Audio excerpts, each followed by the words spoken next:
If it's not obvious already, Harry Potter and the Deathly Hallows Part 2 is the concluding chapter in the story of the boy wizard and his friends' fight against the evil Lord Voldemort. Having destroyed one of the Horcruxes and finding the importance of the three Deathly Hallows, Harry, Ron and Hermione continue their mission to find the rest of the Horcruxes in the hope of finishing Voldemort once and for all. With the evil Lord now in possession of the Elder Wand, everything is in place for an all-out attack on Hogwarts and the climactic battle between good and evil. Stop where you are!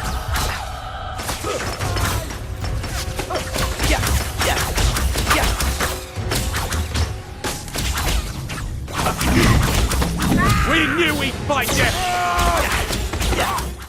When Part 1 released last year, it met critical reception, changing the formula of previous Potter games and turning it into a third-person action game. Among issues were the broken cover system, disjointed story progression, below standard visuals, tedious stealth missions and clunky spell selection. But although Part 2 remains as a third-person action game, all the previous issues are gone. In fact, it's surprising in such a short amount of time since the last game just how much the team at EA Brightlight have done to improve the final chapter of Harry Potter.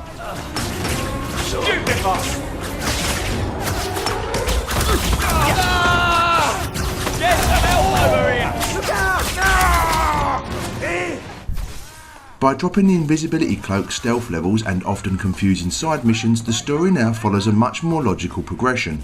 You now also get the chance to play as the likes of Ginny Weasley, Neville Longbottom, Seamus Finnegan, Hermione Granger and others during some of the levels.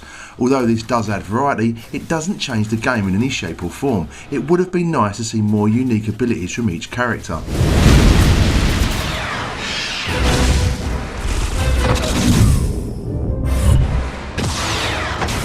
Boss battles also play a part, as do levels that have you running towards the camera while dodging debris or shooting pursuers. Each feels suitably entertaining but rarely bring anything new or are nothing you haven't seen before in other games. The old spell selection wheel has been dropped in favour of a quick button selection system. 6 spells are available, each mapped to 3 different buttons. To select a spell, you either single or double tap the button. It may sound a little complicated, but the game introduces one at a time, so you will soon be jumping between different spells without thinking about it. There is also much more encouragement for switching between each spell. For example, when faced with an enemy using the Protego shield spell, a single button tap will select Expelliarmus for you to cast and remove the shield. Tapping another button and you can use Stupefy to take down the unshielded Death Eater. Other spells include Petrificus Totalis, useful for long range, Confringo, which explodes on contact, Expulso, rapid fire bursts of magical shots, and Impedimenta, which locks onto multiple targets. Much like the last game, you can also cast Protego, but the difference this time is that not only is it much more effective, you can also move while shielding yourself.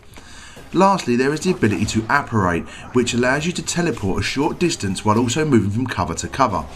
When combined with a more effective cover system, it works very well indeed. We can play this game for a while!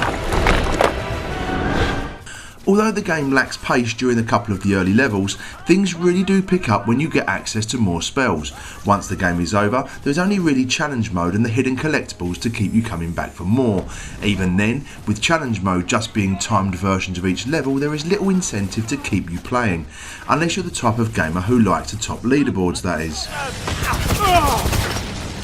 That's him! You won't take Hogwarts without a fight! Overall, Harry Potter and the Deathly Hallows Part 2 is a fitting and action-packed ending to the Harry Potter story. It would have been nice to see a little more variation, getting to actually fly the dragon out of Gringotts for example, but it's still a movie tie-in title that both gamers and Potter fans should equally enjoy. And is why we give Deathly Hallows Part 2 4 out of 5.